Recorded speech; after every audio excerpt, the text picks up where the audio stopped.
Hello friend, good morning. Happy New Year to all. ଆଜି ନୂଆ ବର୍ଷ ତ କିଛି ଚାଲ ଟିକେ ମିଠା ବନାମା ଭାବଲୁ ଆଉ ଆଜି ମାଲପୁଆ ବନାମୁ। 2 କିଲୋ ମଇଦା ଅଣା ହେଇଛି, ଗୁଟେ ଫାଲ ଲେମ୍ବୁ ରସ ଦିଆ ହେଲା ଆଉ କିଛି ସୋଢ଼ା ଦେଇକି ଭଲସେ ସେଟାକେ ଚଟକା ହେଲା। ପାଣି ଦେଇକି ଚଟକିକି ସେଟାକେ ଗୋଟେ ରାତି ରଖାଗଲା। ଗୁଟେ ଫାଲ ନଡ଼ିଆ ଏଇଟା କୁରା ହେଇଥିଲା, କୁରା ହେଇଥିବା ନଡ଼ିଆରେ 6ଟା କଦଳୀ ଦେଲି। ତାପରେ ଇଲାଚିକେ କୁଟି କରି ଇଲାଚି ବି ସେଠି ଦିଆହେଲା। ଇଲାଚି ଦେଇ ସାରିଲା ପରେ ପାନମହୁରି ସେଥିରେ ଦେଲି।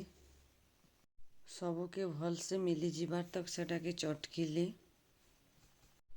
ରାତି ରଖା ହେଇଥିଲା ମଇଦାରେ ସେ ସବୁ ଚଟକିଲାଟା ସେଠି ଦେଇଦେଲି।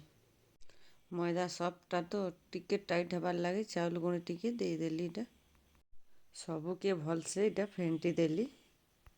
ଗୋଟେ କଢ଼େଇରେ ଏଇଟା କିଛି ପାଣି ନିଆହେଲା।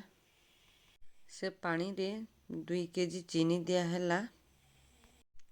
ସେଟା ଚିନି ସିରା ବନା ହେଇକି ରଖା ହେଲା। ତେଲ କଢ଼େଇ ବସେଇକି ମାଲପୁଆ ଛଣା ହେଲା। ଦେଖୁନ୍ କେନ୍ତା ବନଉଛୁଁ ଯେ ଛଣା ହେଇଥିବା ମାଲପୁଆକେ ଚିନି ସିରାଥି ସେଟା ପକା ହେଲା।